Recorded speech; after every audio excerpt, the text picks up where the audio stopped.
नेपालको संविधान 2072 को भाग 2 नागरिकता भनेर जहाँ लेखेको छ त्यहाँनिर चाहिँ नागरिकताको बारेमा नेपालको संविधानले के भन्दो रहेछ।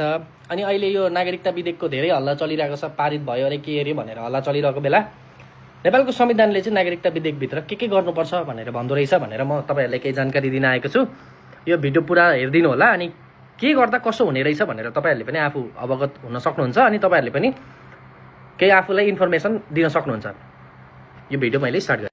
अब नेपालको संविधान अनुसार भाग 2 नागरिकताको मुनि धारा 10 ले के भन्छ भने नागरिकताबाट वञ्चित नगरिने, कुनै पनि नेपाली नागरिकलाई नागरिकता प्राप्त गर्ने हकबाट वञ्चित गरिने छैन। कुनै पनि नेपाली नागरिकलाई नेपालमा प्रादेशिक पहिचान सहितको एकल संघीय नागरिकताको व्यवस्था गरिएको छ। ल ठीक छ।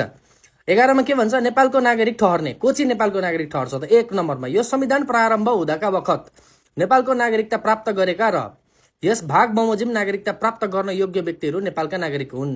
के हुन् त ती कुरा? यो संविधान प्रारम्भ हुँदाको वखत नेपालमा स्थायी बसोबास भएको देहाएको व्यक्ति वंशजको आधारमा नेपाली नागरिक ठहर्नेछ। यो संविधान प्रारम्भ हुनुभन्दा अघि वंशजको आधारमा नेपालको नागरिकता प्राप्त गरेको व्यक्ति, जसले संविधान सुरु हुनुभन्दा अगाडि नै वंशजको नागरिकता पाएको छ, त्यो मान्छे कुनै व्यक्ति जन्म हुँदाको बखत निजको बाबु वा आमा नेपालको नागरिक रहेछ भने त्यस्तो व्यक्तिले वंशजको नागरिकता पायो है। 3 नम्बरमा के भन्छ, यो संविधान प्रारम्भ हुनुभन्दा अघि जन्मेको आधारमा नेपालको नागरिकता प्राप्त गरेको नागरिकको सन्तानले बाबु र आमा दुवै नेपालको नागरिक रहेछन् भने निज बालिक भएपछि वंशजको आधारमा नेपालको नागरिकता प्राप्त गर्नेछ है। यो पनि बुझ्नुभयो होला। निज बालिक भएपछि वंशजको आधारमा नेपालको नागरिकता प्राप्त गर्नेछ।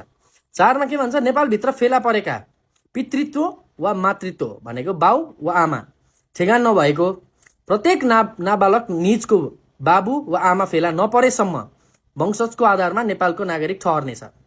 कोही छैन भने पनि नेपाली नै हो ए भाइ भतिज भन्न खोजाइले। 5 नम्बरमा के भन्छ, नेपालको नागरिक आमाबाट नेपालमा जन्म भई नेपालमै बसोबास गरेको र बुबाको चाहिँ पहिचान हुन नसकेको, अत्तो पत्तो छैन बुवाको भनेर थाहा छैन, त्यस्तो व्यक्तिलाई वंशजको आधारमा नेपालको नागरिकता प्रदान गरिनेछ। यसले पनि त्यही भन्छ।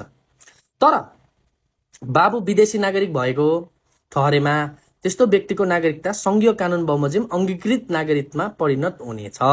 यो चाहिँ अब प्र्याक्टिसमा मैले देखेको छैन आजसम्म है, कसैको भएको पनि सुनेको छैन। अनि यो अलिकति के हो जस्तो लाग्छ हैन। 6 नम्बरमा के भन्छ, नेपाली नागरिकसँग वैवाहिक सम्बन्ध कायम गरेकी विदेशी महिलाले चाहेमा संघीय कानुन बमोजिम नेपालको अंगीकृत नागरिकता लिन सक्नेछ है। कसैले चाहिँ